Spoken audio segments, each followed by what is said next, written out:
Welcome to the Awesome Pod Mix. You are listening to Abby. The idea behind this podcast was to talk about how certain movies and TV shows made me feel when I watched them for the very first time. A reputed filmmaker once said, when a piece of art invokes a similar feeling amidst a large audience, it's the triumph of the filmmaker.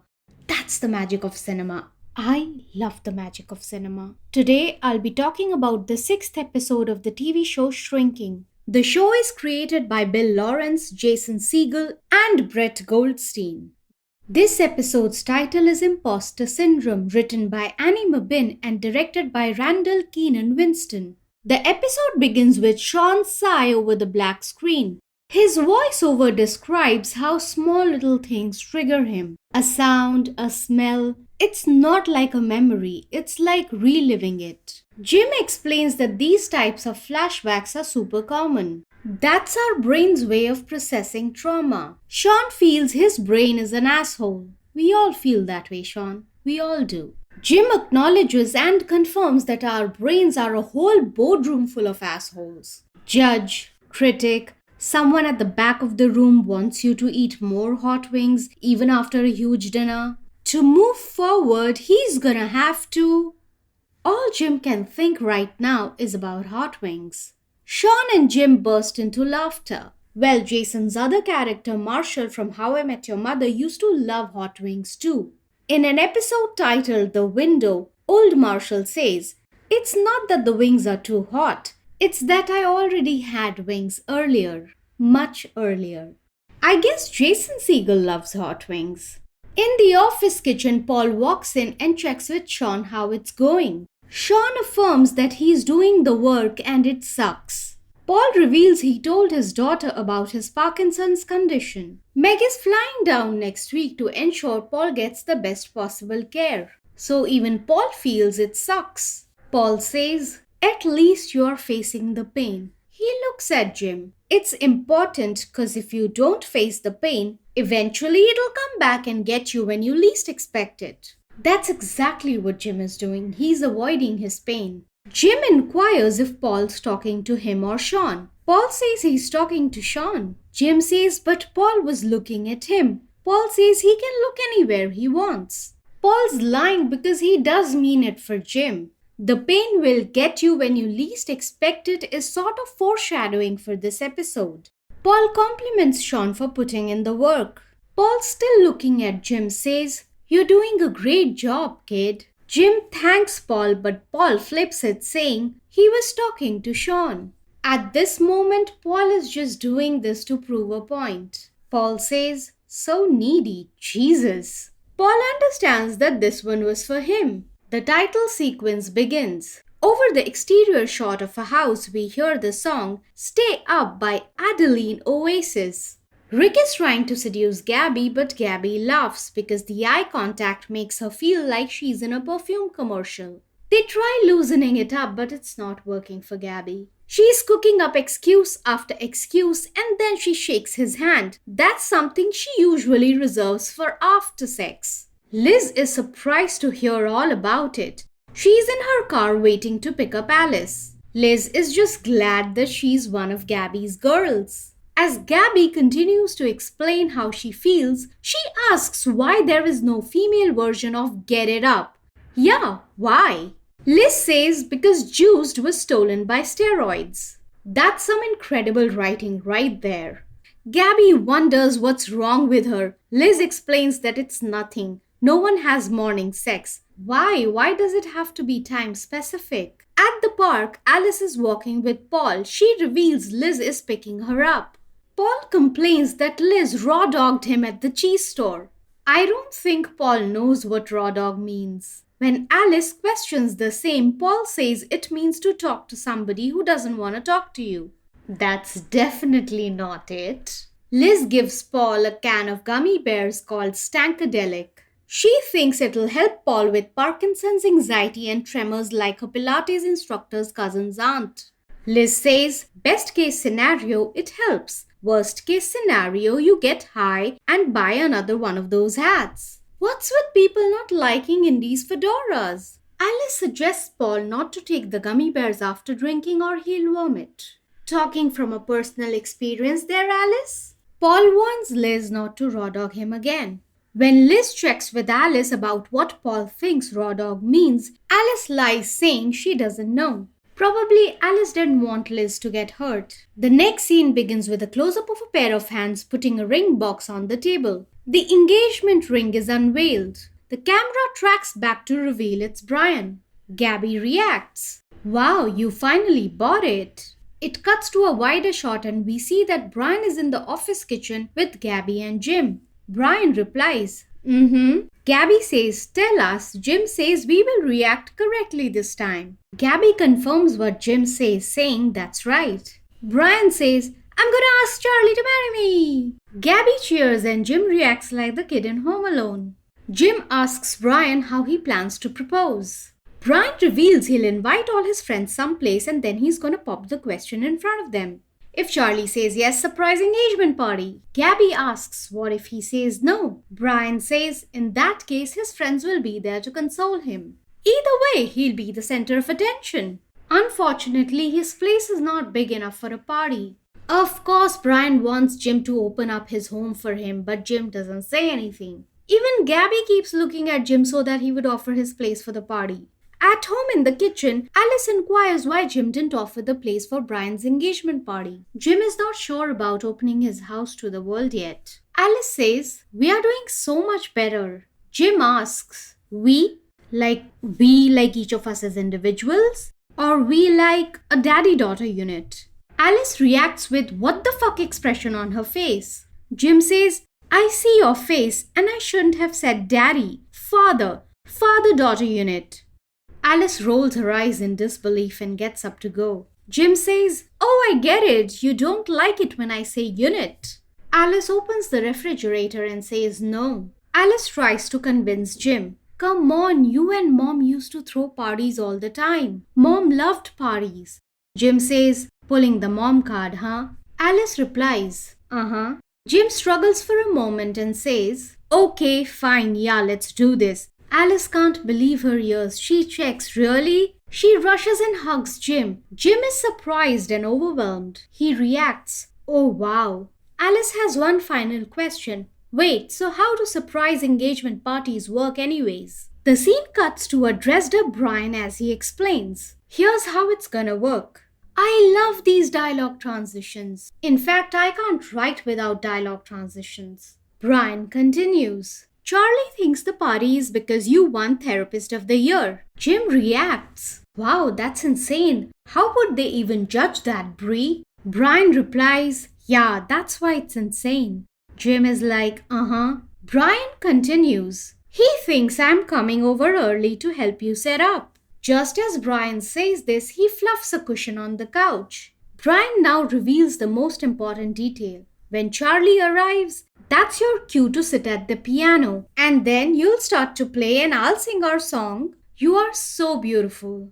Jim is like, thanks, but what's the song? Brian says, you are so beautiful. Jim was doing a bit and Brian missed it. Brian feels he's off and asks if he should postpone.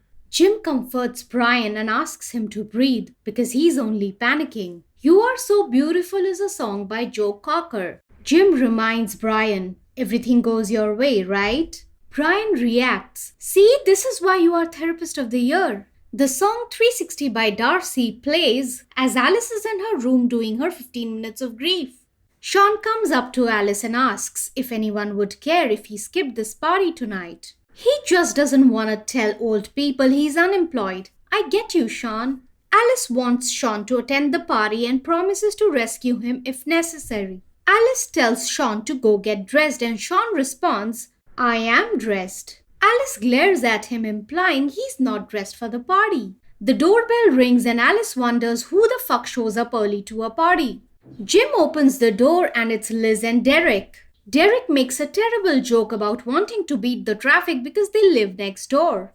Derek thinks he's never made that joke before, and this transports Jim to a flashback where he was at his last party with his wife Tia. Jim tries to hold Tia's hand, but she doesn't let him. This time, Derek has brought a bottle of tequila as a present. Alice walks down the stairs all dressed up for the party. Jim reacts, wow, you look so beautiful. Alice says, thanks. Jim's eyes well up. Alice says, "Okay, do you think you can stop before you overdo it?" Jim can't keep it in. "You look like a princess." Alice is like, "Why?" Derek drags Liz to get a drink. Liz compliments Alice. Brian walks in and exchanges pleasantries with Liz and Liz's husband. Yeah, that's how he addresses him. Brian takes one glance at Alice and goes, "Oh ho ho, you look amazing." Jim informs Brian that Alice doesn't like it. Brian says, "You look like a princess." Alice replies, "Oh my god, thank you." Jim reacts appalled. What the fuck? Brian reveals only two people said no to the invite. One is Bernadette Peters and the other is Paul because Paul has something important to do tonight. That is a big fat lie. Paul is at home drinking wine over the song "She's Gone" by Daryl Hall and John Oates. He gets a text from his daughter that reads, "Hey Dad, arriving tomorrow at 1 p.m. Meet you at the office."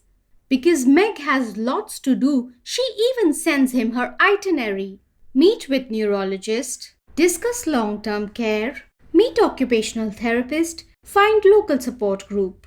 Paul freaks out reading these texts. He takes a few Stankdelics. His phone continues to buzz with Meg's messages. The song "Let's Spend the Night" by Graham Colton plays as some guests talk like idiots saying, "Jim, we haven't seen you since the funeral." Others are reacting insanely hearing about Gabby's divorce with Nico. The other things that the guests are saying to Jim are, "You and Tia were great. You and Tia were great together. The two of you were an inspiration. Tia loved you so much." All of this makes Jim drink an awful lot of tequila. Gabby discusses her issue with Liz about how she went out with 3 hot dudes and couldn't lady get it up for any of them. Liz has been trying to think a term for that, and she comes up with guac the taco. Neither Gabby nor I like that term. There's a knock at the door and Brian thinks it's Charlie, but it's Paul dressed up like he's come for a funeral. Paul has no clue what he's doing at Jim's house. He complains to Brian that Liz tried to kill him. Liz, of course, didn't do that. Liz tends to Paul and makes him have some food. Jim now starts to drink from the bottle that Derek got him as a present. Ben arrives and hugs Jim. Kiara, the girl from the first episode, is with Ben now. She gestures Jim not to spill the beans. Jim now remembers how Ben's marriage was on the rocks and so was his. I'm guessing Ben is an old friend of Jim's and Tia's. Paul is paranoid, freaking out, and is parched. He wants a popsicle. Liz orders her husband to get Paul a popsicle. Paul thinks Derek is a waiter and calls him a dick. Paul blames Brian for his condition because Brian pushed Paul to reveal about his Parkinson's condition to his daughter. Paul is upset because his daughter Meg is flying down tomorrow to take charge of his care. He thinks his daughter Meg feels obligated. Paul tells Brian, "It's emotional blackmail, like you are springing this proposal on Charlie in front of all these people." Brian says it's not emotional blackmail. Then he questions Liz, "Is it?" Liz replies, "It's not that." Liz and Paul break into peals of laughter. Brian wonders why Liz is laughing. Then she clarifies she also took one of the gummy bears. Paul starts to chew on his tie. Liz stops him and says, "No, remember, we talked. Ties are for wearing, remember? We talked a lot about the tie." Liz is such a great mom the way she's taking care of Paul. Jim introduces Kiara to Gabby. He reveals that Kiara and him mostly played Uno because Jim couldn't get it up. Kiara confesses that earlier she was a sex worker and now Ben pays for everything. Gabby is curious to know how Kiara can lady get it up for an old guy like Ben. Kiara says, "You mean grease the peach?" Now Gabby likes that term. She yells it out to inform Liz. Liz loves it. I too think it's not bad. But we can do better than this. For now, grease the peach it is. When Jim turns, he spots Alice taking 2 cups and 2 bottles of beer. Sean and Alice are having a conversation about how old people love to talk about themselves. Jim comes up to Alice, sniffs her drink and says, "Seems like you are drinking." Alice thinks it's no big deal. Alice is worried about Jim. She asks him, "What's up? Do you need some water?" Like a complete idiot, Jim spills the beans. He says that Alice is trying to look cool in front of Sean because she thinks he's beautiful. Jim heard it when she whispered it the other night. You don't embarrass your kids like that, Jim. Alice's expression changes and she rushes to her room out of embarrassment. Sean follows her upstairs. Gabby checks with Jim what's wrong with him. Jim reveals how everyone thought he and Tia were a perfect couple, but they were fighting much before Tia died. Jim feels like a fraud, an imposter. Imposter Syndrome is also the episode's title. Tia blamed Jim for not being happy with her life. Jim was not thrilled to learn this. Jim thinks Tia didn't love him and wanted to leave him. Gabby assures Jim that Tia did love him and wasn't planning on leaving him. Jim wants tangible proof, but Gabby can't prove it. Liz explains to Paul that kids wanting to do something for their parents is a good thing. Paul shouldn't feel guilty about it. Liz has one simple rule. She was there for her kids, so they better be there for her. She has earned it. But Paul wasn't there for his kid. He didn't earn it. Liz tells Paul that he should feel grateful instead of feeling sorry for himself. Paul wants something crunchy and cheese-flavored. Liz yells for Derek. Paul asks, "Who's Derek?" Liz says, "The waiter." Sean comes up to Alice to show support. The song Casimir Pulaski Day by Sufjan Stevens plays. Sean thinks it would definitely cheer Alice up. The doorbell rings and Charlie is at the door. Brian makes Charlie sit near the piano. Brian calls Jim to play the piano. Jim is stuffing his mouth with turkey slices, I think. Paul is now eating from a red Dorito pack. Brian puts the sheet music atop the piano, but Jim throws it away. Brian takes center stage and makes a speech. Tonight is a celebration, but it's not what you think. Jim plays a slow version of You Are So Beautiful. Brian sings and Jim joins him. It's a disaster. Brian sings, "Not a duet." Jim continues to ruin Brian's proposal by singing. He then pukes like crazy. Gabby comes to Jim's aid and takes him away. Paul says, "I'm too high for this shit." Liz says, "I am not high enough." Outside the house, Brian is pacing. Charlie joins him. Brian reveals it was supposed to be a surprise proposal. Jim ruined everything. What a giant fucking disaster. Charlie responds, "Yes." Brian questions, Yes, it was a giant fucking disaster, or if I were at Brian's place, I would ask the same question. Charlie cups Brian's face. Charlie says, "I will marry you." Brian cross-checks. "Yeah?" Charlie assures, "Yeah."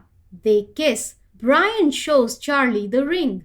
Charlie reacts. It's beautiful. We hear a crunch. The camera pans left to show Paul eating Doritos behind Charlie.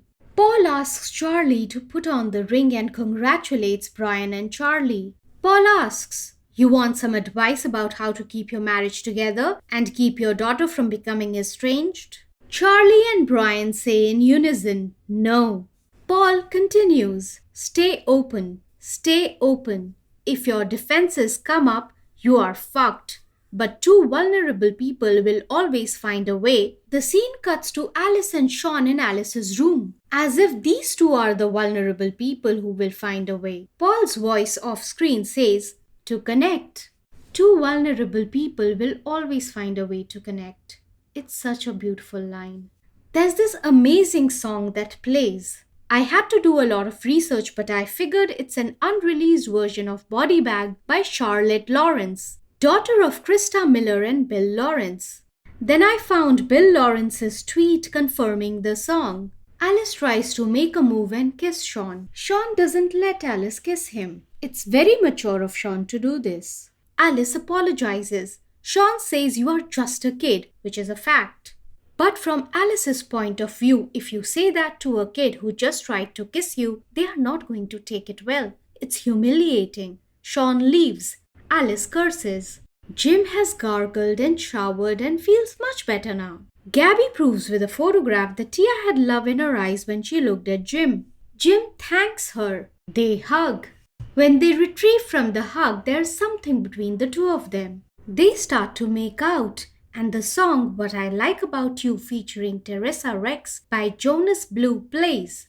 The end credits begin. Oh my god, what did they just do? I mean, the last time they hugged during Gabby's divorce party and spoke about Jim's dick? I thought there was something there, but I brushed it off under the carpet thinking they are friends. It would be weird. Sex makes everything weird and complicated between friends. So the next episode's title is Apology Tour. I know Alice is gonna apologize to Sean again. Will Sean forgive her and be cool with her?